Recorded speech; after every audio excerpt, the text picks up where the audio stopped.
তাহলে বন্ধুরা চলুন আজকের এই কাহিনী শুরু করা যাক। আজকের এই কাহিনী আপনাদের জীবনে নতুন একটি শিক্ষা প্রদান করবে এবং এই কাহিনীটির মাধ্যমে আপনারা জীবনে অনেক কিছু শিখতে পারবেন।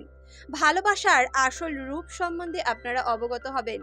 তবে কাহিনী শুরু করার আগে প্রতিদিনের মতো আপনাদের কাছে একটাই রিকোয়েস্ট, আপনারা যদি আমার চ্যানেলের নতুন দর্শক হয়ে থাকেন তাহলে অবশ্যই আমার চ্যানেলটিকে সাবস্ক্রাইব করে আমার মনোবলের বৃদ্ধি করুন। আজকের এই কাহিনী উত্তরপ্রদেশ থেকে শুরু হয়েছে। উত্তরপ্রদেশে দুই বন্ধু বাস করত। একজনের নাম ছিল সুবোধ আর একজনের নাম ছিল প্রমোদ। তারা দুজনে খুব ভালো বন্ধু ছিল। একসঙ্গে ওঠা বসা, একসঙ্গে স্কুল কলেজ, তারা সব কিছু একসঙ্গেই সম্পন্ন করেছিল। ছোটবেলা থেকেই তারা একে অপরের খুব ভালো বন্ধু ছিল। কলেজ কমপ্লিট করার পর তারা দুজনে একই সঙ্গে একটি কোম্পানিতে চাকরির আবেদন দেয় এবং তারা একই সঙ্গে সেই কোম্পানিতে জয়েনিং লেটারও পেয়ে যায়। এটা খুবই অদ্ভুত ব্যাপার হলেও এটাই সত্যি ঘটনা।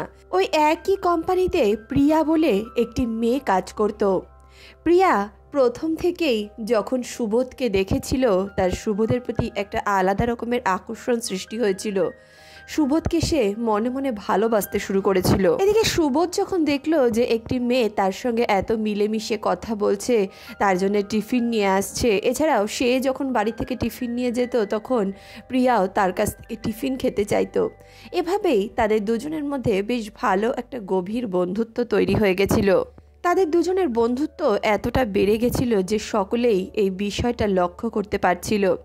সকলে ভাবতো হয়তো সুবোধ আর প্রিয়া একে অপরকে ভালোবাসে, তারা হয়তো কোনোরূপ কোনো সম্পর্কে লিপ্ত। এদিকে প্রমোদ যখন দেখলো যে সুবোধ একটি খুব সুন্দর মেয়ের সঙ্গে বন্ধুত্ব করছে, তার সঙ্গে গল্পগুজব করছে, বিভিন্ন জায়গায় ঘুরতে যাচ্ছে, তখন সেও তাকে বলতে লাগলো, বন্ধু আমারও ইচ্ছে যে আমি ওই মেয়েটার সঙ্গে বন্ধুত্ব করি, তুই এক কাজ কর না, তুই আমার সঙ্গে ওই মেয়েটার বন্ধুত্ব করিয়ে দে না। কিন্তু বন্ধুরা একটা কথা আছে না, সব কিছু শেয়ার করা যায়, তবে গার্লফ্রেন্ড কারোর সঙ্গে শেয়ার করা যায় না। নিজের গার্লফ্রেন্ডের সঙ্গে অন্য কারোর বন্ধুত্ব করিয়ে দেওয়াটা সুবোধের একেবারে ভালো লাগলো না। সুবোধ তখন প্রমোদকে বলতে লাগলো, দেখ প্রিয়া সেরকম মেয়ে না, প্রিয়া সবার সঙ্গে বন্ধুত্ব করে না, ও আমার সঙ্গে কমফোর্টেবল রয়েছে, তুই শুধু শুধু কেন এর ভিতরে ঢুকতে যাচ্ছিস। তখনই প্রমোদ বলল, কিন্তু তুই তো, প্রিয়া কি তোর আসল পরিচয় জানে? তখনই সুবোধ বলতে লাগলো, দেখ ও আমার বান্ধবী আর আমার সঙ্গে শুধু ওর বন্ধুত্বর সম্পর্ক রয়েছে, তাই আমার আসল পরিচয় বা আমার পাস্ট সম্বন্ধে কিছু জানানোটা আমার ওকে প্রয়োজন বলে মনে হয় না। আমি এইসব ব্যাপারে ওর সঙ্গে কোনো কথাই বলতে চাই না, আর এছাড়াও ও তোর সঙ্গে কমফোর্টেবলি কথা বলতে চাইবে না, তাই এই বিষয়ে তুই নাক গলাস না। সুবোধ তার প্রিয় বন্ধুকে তার বান্ধবীর সঙ্গে সাক্ষাৎ করাতে অস্বীকার করলো। এই ঘটনায় প্রমোদ মনে মনে খুবই আহত হলো। তার মনে সুবোধ সম্পর্কে একটা জ্বলন, একটা হিংসা সৃষ্টি হলো। আর তারপর থেকেই সে সুবোধের সঙ্গে এই বিষয় নিয়ে বদলা নেওয়ার কথা ভাবতে লাগলো। এমনই একদিন প্রিয়া প্রমোদকে বলতে লাগলো, আমি তোমার বাড়িতে যেতে চাই, সেখানে গিয়ে আমরা দুজনে একটা ভালো টাইম কাটাতে চাই, একটু গল্পগুজব করবো, একটু মুভি দেখবো। সুবোধ যখন একথা শুনলো, সেও প্রিয়াকে নিজের বাড়িতে, যেখানে সে রেন্টে ভাড়া থাকতো, সেখানে নিয়ে যাওয়ার জন্যে রাজি হয়ে গেল। সেদিন বিকালের বাড়িতে এসেছিল। সে আসার সময় বিভিন্ন রকমের খাওয়ার জিনিসপত্র তো নিয়ে এসেছিল, কিন্তু সুবোধ যখন দেখলো যে প্রিয়া এসেছে, তখন সে প্রিয়াকে বলতে লাগলো, তুমি একটু বসো, দুধ শেষ হয়ে গেছে, আমি দুধ নিয়ে আসি বাইরে থেকে, তা না হলে কফিও করতে পারবো না, চাও করতে পারবো না। প্রিয়া বলল, আচ্ছা ঠিক আছে, তুমি যাও মার্কেট থেকে নিয়ে আসো, আমি কিছুক্ষণ অপেক্ষা করছি। এমনটা বলে প্রিয়া সুবোধের বাড়িতে বসে টিভি দেখতে লাগলো এবং বিভিন্ন রকম খাওয়ার জিনিস গোছগাছ করতে লাগলো। তখনই সেখানে প্রমোদ চলে আসলো। প্রমোদ যখন দেখলো যে সেখানে সুবোধ নেই এবং অন্য একটি মেয়ে অর্থাৎ প্রিয়া সেখানে একা বসে আছে, তখন সে প্রিয়াকে বলতে লাগলো, আমিও তো তোমাদের সঙ্গেই একই সঙ্গে কাজ করি, তুমি তো কখনো আমার দিকে তাকাওনি, কখনো আমাকে আপন করে নিতে চাওনি, তুমি সুবোধের সম্বন্ধে সব কিছু জানো, তুমি ওর সঙ্গেই কেন বন্ধুত্ব করেছো? তখনই প্রিয়া বলতে লাগলো, সব কিছু জানা না জানার তো কোনো ব্যাপার নেই, ও ভালো ছেলে, আমি দেখলাম যে ও খুব ভালো মনের ছেলে, তাই আমার ওর সঙ্গে বন্ধুত্ব করার ইচ্ছে হলো। এছাড়াও বন্ধুত্ব ওইভাবে হয় না, ওর সরল স্বভাব দেখেই আমি ওর সঙ্গে বন্ধুত্ব করেছি। তখনই প্রমোদ বলতে লাগলো, আমিও তো সরল, আমার সঙ্গে কেন বন্ধুত্ব করনি? এমনটা বলে সে প্রিয়ার সঙ্গে জোর জবরদস্তি করা শুরু করলো। প্রিয়াকে অনেকবার বাধা দেওয়ার চেষ্টা করলো, কিন্তু প্রমোদ তার কোনো কথাই শুনল না। জোর করে তার সঙ্গে এমন এমন খারাপ কাজ করলো যেটা কখনোই একটা মেয়ের সঙ্গে করা উচিত নয়। তারপর তাকে খুব নির্মমভাবে হত্যা করলো। এই সমস্ত কাজকর্ম করার পর প্রমোদ প্রিয়াকে সুবোধেরই বিছানায় শুইয়ে একটা চাদর গায়ে ঢাকা দিয়ে সেখান থেকে বেরিয়ে গেল। এদিকে সুবোধ যখন দুধের প্যাকেট নিয়ে এবং অন্যান্য জিনিস নিয়ে তার ঘরে প্রবেশ করলো, সে দেখলো প্রিয়া ওখানে শুয়ে আছে। সুবোধ ভাবলো প্রিয়ার হয়তো ঘুম পেয়ে গেছে, তাই সে বিছানায় গিয়ে ঘুমাচ্ছে। কিন্তু ইতিমধ্যেই ঘরে পুলিশ চলে আসলো। আসলে প্রমোদ সেখান থেকে বেরিয়ে গিয়ে পুলিশকে ফোন করে দিয়েছিল এবং সুবোধের সম্বন্ধে মিথ্যে সমস্ত কথা বলেছিল। পুলিশ সেখানে ঘটনাস্থলে পৌঁছে দেখলো যে সুবোধ সেখানে দাঁড়িয়ে আছে আর মেয়েটি বিছানায় শুয়ে আছে। এবং পুলিশ যখন এই সমস্ত ঘটনা দেখলো, তখন সে এই বিষয়টাকে শনাক্ত করার জন্য সমস্ত রকম ইনভেস্টিগেশন শুরু করে দিল। পুলিশ সুবোধকে বলতে লাগলো এই মেয়েটা কেন এখানে শুয়ে আছে। তখনই সুবোধ বলল, ও আমার বান্ধবী, কিছুক্ষণ আগেই এখানে এসেছিল, আমাদের একসঙ্গে মুভি দেখার প্ল্যান ছিল। তখনই পুলিশ প্রিয়ার কাছে গিয়ে প্রিয়াকে তোলার চেষ্টা করলো এবং দেখলো প্রিয়া তখন আর বেঁচে নেই। এদিকে সুবোধ যখন এই ঘটনা দেখলো, তখন সে অবাক হয়ে গেল, কারণ সে ছাড়া আর প্রিয়া ছাড়া ওই বাড়িতে তো আর কেউই ছিল না। হঠাৎ করে প্রিয়ার কি হয়ে গেল, কিভাবে সে এইভাবে মারা গেল, সেটা সে কোনোভাবেই বুঝতে পারছিল না। পুলিশ তখন বলতে লাগলো, তুমি এই মেয়েটার উপরে খারাপভাবে অত্যাচার করে মেয়েটাকে মেরে ফেলেছো, তারপর আবার তুমি এই বিষয় নিয়ে মিথ্যে কথা বলছো। সুবোধ বলতে লাগলো, স্যার আমি এই মেয়েটাকে মারিনি, আমি কিছুক্ষণ আগে যখন গেছিলাম মেয়েটা ঘরে চুপচাপ বসেছিল, ও পুরো সুস্থ সবল ছিল। তখনই পুলিশ বলতে লাগলো, ঠিক আছে, এই সমস্ত কিছু পোস্টমর্টমের আগে তো কিছু বোঝা যাবে না, কিন্তু তুমি এখন যেটা করেছো ঘটনাস্থলে আমরা তোমাকে পেয়েছি, তাই তোমাকেই আমরা অ্যারেস্ট করব। এমনটা বলে পুলিশ সুবোধকে ধরে নিয়ে গেল। ইনভেস্টিগেশনের দ্বারা বোঝা গেল মেয়েটির সঙ্গে অত্যাচার করা হয়েছে, মেয়েটির সঙ্গে খারাপ আচরণ করা হয়েছে এবং শ্বাসরুদ্ধ করে মেয়েটিকে মেরে ফেলা হয়েছে। তখনই পুলিশ সুবোধের বিরুদ্ধে সমস্ত রকমের তথ্য প্রমাণ পেয়ে গেল। সুবোধকে কোর্টে চালান করা হলো এবং তার কেস চলতে লাগলো। সুবোধ বারবার পুলিশকে একই কথা বলছিল, স্যার আমি কিচ্ছু জানি না, আমি কিছুই করিনি, আপনারা আমাকে ভুল বুঝছেন। কিন্তু কেউই সুবোধের কথায় বিশ্বাস করছিল না, কারণ ঘটনাস্থলে তো তাকেই পাওয়া গেছিল, সমস্ত সবুজ সমস্ত প্রমাণ তারই বিরুদ্ধে ছিল। দীর্ঘ 6 মাস সুবোধের বিরুদ্ধে কোর্টে কেস চলে এবং এই 6 মাসের মধ্যে সুবোধ তার বাড়ির লোককে এই বিষয়ে কোনো কিছুই জানায় না। এদিকে এই 6 মাসের মধ্যেই ঘটনাটা এতটা তীব্র হয়ে গেছিল যে সকলেই সুবোধের ফাঁসির ডিমান্ড করছিল। চারদিকে এই বিষয়টা নিয়ে খবর ছড়িয়ে পড়েছিল। সুবোধের বাড়ির লোকও এই বিষয়টা টেলিভিশনের মাধ্যমেই জানতে পারলো এবং তারপর তারা সুবোধের কাছে আসলো। সুবোধের কাছে এসে তারা তাকে সান্ত্বনা দেওয়ার চেষ্টা করলো এবং আসল ঘটনা জানার চেষ্টা করলো, কিন্তু সুবোধ তাদের সকলকে একটাই কথা বলে চলেছিল, আমি নির্দোষ, আমি কোনো ভুল করিনি। কেউই তার কথায় কোনোরূপ বিশ্বাস করতে চাইছিল না। সমস্ত তথ্য প্রমাণের ভিত্তিতে সুবোধকে ফাঁসির সাজা শোনানো হলো। আর এই ঘটনার পর সুবোধ এবং তার পরিবার সম্পূর্ণরূপে ভেঙে পড়েছিল। দেখতে দেখতে ফাঁসির দিনও কাছে চলে আসলো। ফাঁসির 2 দিন আগে সেখানকার জেলার সুবোধকে জিজ্ঞেস করতে লাগলো, তোমার শেষ ইচ্ছে কি? একজন মানুষ, একজন কয়েদি যখন ফাঁসি হয় তখন তার শেষ ইচ্ছে জিজ্ঞেস করা হয়, তাই তোমার শেষ ইচ্ছে জানাটা আমাদের কর্তব্য এবং তোমার শেষ ইচ্ছে পূরণ করাটাও আমরা নিজেদের কর্তব্য বলে মনে করি। তাই তোমার যদি কোনো শেষ ইচ্ছে থাকে তুমি আমাকে সেটা বলতে পারো, আমি তোমার শেষ ইচ্ছে পূরণ করার সম্পূর্ণরূপে চেষ্টা করব।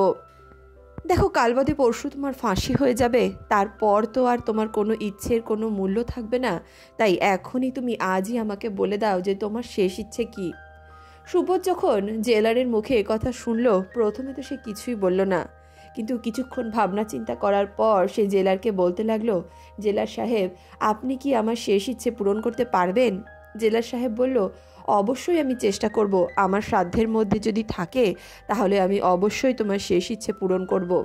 সুবোধ বলল, জেলার সাহেব আমি আমার স্ত্রীর সঙ্গে একটা রাত কাটাতে চাই, এই জেলের মধ্যে আমি আমার স্ত্রীর সঙ্গে একটা রাত থাকতে চাই। জেলা সাহেব যখন সুবোধের মুখে কথা শুনল তিনি অবাক হয়ে গেলেন। তিনি ভাবতে লাগলেন, এ আবার কেমন ইচ্ছা। এর আগে কখনোই কেউ এমন ধরনের ইচ্ছে জেলার সাহেবের কাছে পোষণ করেনি, আর জেলার সাহেবও কারোর এরম ইচ্ছে পূরণ করেনি। তবে একজন মৃত্যু পথযাত্রী যখন কোনো ইচ্ছে পোষণ করে, সেই ইচ্ছে পূরণ করাটাও জেলারের কর্তব্য বলে তিনি মনে করতেন। তিনি উচ্চ স্তরে এই বিষয় নিয়ে আলাপ আলোচনা করলেন এবং জানতে চাইলেন যে কয়েদি যেটা বলছে সেটা করা সম্ভব কিনা। উচ্চপদস্থ সমস্ত অফিসাররা এই বিষয় নিয়ে আলাপ আলোচনা করলো এবং তারা সকলে মিলে সিদ্ধান্ত নিল যে জেলের মধ্যে এমন কোনো ঘটনা করা তো সম্ভব নয়, কিন্তু চারপাশে যদি সিসিটিভি ক্যামেরা লাগিয়ে দেওয়া যায় তাহলে এটা বোঝা যাবে যে কেন ও নিজের স্ত্রীর সঙ্গে একটা রাত কাটাতে চাইছে। কারণ জেলের মধ্যে তো এমন কোনো ঘটনা সম্ভব নয় যে ও রাত্রে নিজের স্ত্রীর সঙ্গে রাত কাটাবে অথবা তাদের মধ্যে কোনোরূপ কোনো সম্পর্ক স্থাপন হবে। নিশ্চয়ই এমন কোনো ঘটনা আছে, এমন কোনো কথা আছে যেটা বলার জন্যে তার একটা রাতের প্রয়োজন হচ্ছে। জেলা সাহেব তখন সিদ্ধান্ত নিলেন যে সুবোধের ইচ্ছে পূরণ করা হবে এবং যেই লকআপে সুবোধকে রাখা হয়েছিল সেই লকআপে সিসিটিভি ক্যামেরা সেট করে দেওয়া হলো। সুবোধকে এই বিষয়ে কিছুই জানানো হলো না। জেলা সাহেব সুবোধের বাড়িতে তার স্ত্রীকে এই সমস্ত খবর জানালেন। সুবোধের স্ত্রী যখন নিজের স্বামীর শেষ ইচ্ছের কথা জানলো, সেও এই কাজটা করতে রাজি হয়ে গেল, তার স্বামীর সঙ্গে দেখা করতে রাজি হয়ে গেল। সুবোধের স্ত্রী যখন শুনেছিল যে তার স্বামী একটা মেয়ের উপর অত্যাচার করে তাকে মেরে ফেলেছে, তখন কিন্তু সে এই কথায় বিশ্বাস করতে চায়নি। কারণ সে সুবোধকে অনেক আগের থেকেই জানতো, সুবোধ কেমন চরিত্রের ছেলে সেটাও জানতো। সুবোধ অনেকবার প্রিয়ার কথা তার সঙ্গে আলোচনাও করেছিল। সে বলেছিল, প্রিয়া নামের একটি মেয়ে আমার খুব ভালো বন্ধু, ও আমার সঙ্গে কমফোর্টেবল ফিল করে, আমার সঙ্গে বিভিন্ন জায়গায় ঘুরতে যায়। সুবোধ আর সুবোধের স্ত্রীর মধ্যে এই বিষয়ে আগেও কথা হয়েছিল, কিন্তু সেই মেয়েটা যে তার সঙ্গে বাড়িতে দেখা করতে আসে বা এই সমস্ত বিষয় নিয়ে কিন্তু সুবোধের স্ত্রী এত বিস্তারিত জানতো না। তাই নিজের স্বামীর প্রতি তার একটু রাগও জন্মে গেছিল। সে জানতে চেয়েছিল কেন তার স্বামী এমন কাজ করেছে। নির্দিষ্ট দিনে সুবোধের স্ত্রী তার সঙ্গে জেলে দেখা করতে আসলো। এদিকে জেলার সাহেব সিসিটিভি ক্যামেরায় সমস্ত ফুটেজ ক্যাপচার করছিলেন। সুবোধ যখন তার স্ত্রীকে এতদিন পর দেখল, সে খুব ভাবুক হয়ে গেল এবং নিজের স্ত্রীকে জড়িয়ে ধরে হাউ হাউ করে কাঁদতে লাগলো। সুবোধের স্ত্রী তখন সুবোধকে বলতে লাগলো, তুমি কেন এমনটা করলে? তুমি একবারও আমাকে এই বিষয়ে কিছুই জানালে না। তখনই সুবোধ বলল, দেখো, আমি কোনো খারাপ কাজ করিনি। ওই মেয়েটা আমার খুব ভালো বন্ধু ছিল, আমি তোমাকে আগে ওই মেয়েটার সম্বন্ধে অনেক কিছু জানিয়েছিলাম। সেদিন হঠাৎ করে মেয়েটা আমাকে বলল, আজকে আমার খুব খারাপ লাগছে, কিছুই ভালো লাগছে না, আমি তোমার বাড়িতে মুভি দেখতে আসতে চাই, আমরা কিছুক্ষণ একসঙ্গে সময় কাটাবো, তাহলে হয়তো আমার মনটা ভালো লাগবে। এখন একজন বন্ধু যদি আরেকজন বন্ধুর সঙ্গে কিছুটা সময় কাটাতে চায় তাহলে কেউ কি আর বারণ করতে পারে? এমনটা ভেবেই আমি ওকে নিজের বাড়িতে আসতে অনুমতি দিয়েছিলাম। কিন্তু ও যখন বাড়িতে এসেছিল তখন তো পুরো সুস্থ সবল ছিল। বাড়িতে চা করার সরঞ্জাম শেষ হয়ে গেছিল, তাই আমি মার্কেট থেকে দুধ আর চা পাতা এই সমস্ত জিনিস আনতে গেছিলাম। এদিকে ও যেই সমস্ত জিনিস খাওয়ারগুলো এনেছিল সেগুলো ও টেবিলের মধ্যে রেখে প্লেটে সাজাচ্ছিল। কিন্তু আমি যখন বাজার থেকে আসলাম দেখলাম ও খাটে শুয়ে রয়েছে। কিছুক্ষণের মধ্যেই পুলিশ সেখানে চলে আসলো এবং পুলিশই এটা উদ্ধার করলো যে প্রিয়া মারা গেছে। পরে ইনভেস্টিগেশনের দ্বারা জানা গেল কেউ ওর সঙ্গে খারাপ আচরণ করে ওকে মেরে ফেলেছে। সুবোধ তার স্ত্রীর হাত ধরে বলতে লাগলো, বিশ্বাস করো, আমি কোনো ভুল করিনি, আমি কোনো অন্যায় করিনি। আমার যদি কোনো ভুল থাকে তবে শুধু এইটুকু যে আমি মেয়েটার সঙ্গে খুব ভালো বন্ধুত্ব করেছিলাম। কিন্তু আমার একটা বিষয় খুব সন্দেহ লাগছে। প্রমোদকে আমি এতবার ডাকার চেষ্টা করলাম, এতবার ওর সঙ্গে দেখা করার চেষ্টা করলাম, কিন্তু প্রমোদ একবারও কেন আমার সঙ্গে দেখা করতে আসলো না। সেদিন কিন্তু বাড়িতে প্রমোদেরও আসার কথা ছিল। প্রমোদ আমাকে অনেকবার বলেছিল যে প্রিয়ার সঙ্গে যেন আমি ওর দেখা করিয়ে দিই, কিন্তু প্রিয়া একটু অন্য ধরনের মেয়ে ছিল, তাই আমি ওকে এই বিষয়ে বারণ করে দিয়েছিলাম। তবে সেদিনের পর থেকে আর এই ঘটনা ঘটে গেল। ও আমার ছোটবেলার বন্ধু, ছোটবেলা থেকে আমরা একসঙ্গে খেলাধুলো করে বড় হয়েছি, একসঙ্গে একই জায়গায় কাজও পেয়েছি, কিন্তু হঠাৎ করে নিজের বন্ধুর এমন পরিস্থিতি দেখেও ও আমার সঙ্গে দেখা করতে কেন আসলো না? তখনই সুবোধের স্ত্রী বলতে লাগলো, আমিও তো ওনার কোনো খোঁজই পাচ্ছি না, আমিও তো ওনাকে কন্ট্যাক্ট করার অনেক চেষ্টা করেছি, কিন্তু ওনার সঙ্গে কথাই হয়ে উঠছে না।